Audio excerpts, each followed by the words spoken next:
ഈ കുഞ്ഞുങ്ങളെ കൊണ്ട് പുറത്തോട്ടൊക്കെ പോകണം. ഈ കുഞ്ഞുങ്ങളെ കൊണ്ട് ഉള്ളതെല്ലാം കൂടെ സമ്പാദിച്ച് കൂട്ടി വെക്കരുത്. ഉള്ളതെല്ലാം കൂടെ സമ്പാദിച്ച് കൂട്ടി വെക്കരുത്. കുറച്ചൊക്കെ ഈ സ്പെൻഡ് ചെയ്യണം, ക്വാളിറ്റി ടൈം സ്പെൻഡ് ചെയ്യണം. അവർക്ക് എന്തെങ്കിലുമൊക്കെ ഒന്ന് വാങ്ങിച്ചു കൊടുക്കുക, ഒരു ഭക്ഷണം വാങ്ങിച്ചു കൊടുക്കുക, ഒരു സിനിമയ്ക്ക് കൊണ്ടുപോകും. ഇങ്ങനെ പറയാൻ കാരണം, നിങ്ങൾ കൊണ്ടുപോയില്ലെങ്കിൽ കൊണ്ടുപോകാൻ വേറെ ആൾക്കാർ ക്യൂ നിൽപ്പുണ്ട്. അങ്ങനത്തെ കാലത്ത് നമ്മൾ ജീവിക്കുന്നത്. നിങ്ങൾ കൊണ്ടുപോയില്ലെങ്കിൽ, നിങ്ങളുടെ മക്കളെ നിങ്ങൾ ഇത്തരം ഇഷ്ടങ്ങൾ നിങ്ങളായിട്ട് കൊടുത്തില്ലെങ്കിൽ കൊണ്ടുപോകാൻ വേറെ ആൾക്കാര് ക്യൂ നിപ്പുണ്ട്. അപ്പൊ നമ്മൾ ഭയങ്കര അച്ചടക്കത്തിൽ ചിട്ടയിൽ വളർത്തിയ പിള്ളേര് 10-18 വർഷമാകുമ്പോൾ നമ്മുടെ തണലിൽ നിന്ന് അങ്ങോട്ട് മാറുമ്പോ അവർക്ക് ഫ്രീഡം കിട്ടുമ്പോ അവരെന്ത് ചെയ്യുന്നറിയാമോ? അവരെല്ലാത്തിന്റെയും പുറകെ പോകും.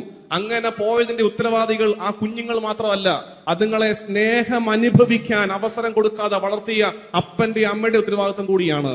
കുഞ്ഞുങ്ങൾക്ക് സ്നേഹം അനുഭവിക്കാൻ പറ്റട്ടെ. Let them feel your love. Quality time എല്ലാ ദിവസവും. ഉത്തരം പറഞ്ഞേ, എല്ലാ ദിവസവും അരമണിക്കൂർ അപ്പനും അമ്മയും മക്കളും കൂടെ ഒരുമിച്ചിരുന്ന് വെറുതെ വർത്തമാനം പറയുന്ന എത്ര കുടുംബങ്ങളുണ്ട്? സത്യം പറയാവുള്ള പള്ളിയാകമാണ്, കള്ളം പറഞ്ഞ് ഇടുത്തി വീഴും. അതുകൊണ്ട് കള്ളം ഒന്നും പറയണ്ട, ഉണ്ടെങ്കിൽ ഉണ്ട്, ഇല്ലെങ്കിൽ ഇല്ല, അത്രയേ ഉള്ളൂ. എല്ലാ ദിവസവും ഒരു അരമണിക്കൂർ അപ്പനും അമ്മയും മക്കളും കൂടെ അടുത്തോട്ട് ഇരുന്നിട്ടേ വെറുതെ വിശേഷമൊക്കെ പറയുന്ന എത്ര കുടുംബങ്ങളുണ്ട്? കാണട്ടെ.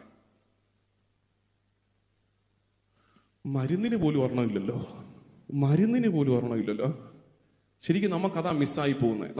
ഉണ്ട് 2-3 കൈയൊക്കെ പൊക്കി അല്ലെ, നല്ല കാര്യം, അത് വേണം. അത് ഏറ്റവും നല്ല സമയം ഞാൻ പറയട്ടെ എപ്പോഴാണ്? എന്റെ വീട്ടിൽ ഞങ്ങൾ ഒരുമിച്ചുണ്ടായിരുന്ന കാലത്ത് പ്രാക്ടീസ് ചെയ്യുന്ന രീതിയുണ്ട്. അതൊക്കെ ഒത്തിരി ഉപകാരപ്പെട്ടിട്ടുണ്ട്. കുരിശുവരയ്ക്ക് മുമ്പായിരുന്നു. എന്ന് വെച്ചാൽ ആ കുരിശുവര പായ അങ്ങോട്ട് വിരിക്കും. പ്രാർത്ഥിക്കാന്ന് പറഞ്ഞൊരു കുരിശുവര പായുണ്ട്. ആ പായ്ക്ക്, ഞങ്ങളുടെ വീട്ടിലെ കുരിശുവര പായ്ക്ക് 36 വർഷത്തെ പഴക്കമുണ്ട് ആ പായ്ക്ക്. അപ്പൊ നിങ്ങൾക്ക് മനസ്സിലായി കാണും എന്തുമായിട്ട് കണക്റ്റഡ് ആണെന്നത്. എന്നെ പെറ്റിട്ട കാലത്ത് വാങ്ങിച്ചതാ. എനിക്ക് 36 വയസ്സാ.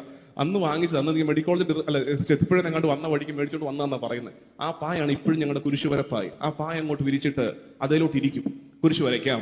ആ ഇരുന്ന് കഴിയുമ്പോ ഞങ്ങള് പിള്ളേർക്ക് കുരിശുവര അല്പം നീട്ടി വെക്കാന്ന് വിചാരിച്ചിട്ട് വർത്തമാനം തുടങ്ങും. എന്നിട്ട് എന്നെ കൊണ്ട് വിശേഷം അങ്ങനെ തുടങ്ങും. അപ്പൊ ഒരു അരമണിക്കൂർ വർത്തമാനം. പിന്നെ അപ്പന്റെ വിശേഷം, അമ്മയുടെ വിശേഷം, ഞാൻ എന്റെ സ്കൂളിലെ വാർത്തകൾ, പെങ്ങളുടെ സ്കൂളിലെ വാർത്തകൾ. ഇത് പറഞ്ഞു കഴിയുമ്പോ എന്താ ഗുണം എന്നറിയാവോ? ഇതെല്ലാം കേട്ട് കഴിയുമ്പോ വിശുദ്ധ കുരിശിന്റെ അടയാളത്താലെ എന്ന് വരച്ച് കുരിശുവരെ അങ്ങോട്ട് ആരംഭിക്കുമ്പോ എനിക്ക് പ്രാർത്ഥിക്കാൻ വിഷയങ്ങൾ കിട്ടി. എന്താ കാര്യം? എന്റെ അപ്പന്റെ സങ്കടങ്ങൾ എന്റെ പ്രാർത്ഥനയായി, എന്റെ അമ്മയുടെ ആരോഗ്യ ബുദ്ധിമുട്ടുകൾ എന്റെ പ്രാർത്ഥനയായി, എന്റെ പെങ്ങളുടെ നാളത്തെ ടെസ്റ്റ് പേപ്പർ എന്റെ പ്രാർത്ഥനയുടെ വിഷയമായി. കുടുംബം ഒരുമിക്കുക, കുടുംബത്തിൽ ബോണ്ട് രൂപപ്പെടുക. അതുകൊണ്ട് പരസ്പരം സംസാരിക്കണം പ്രിയമുള്ളവരെ.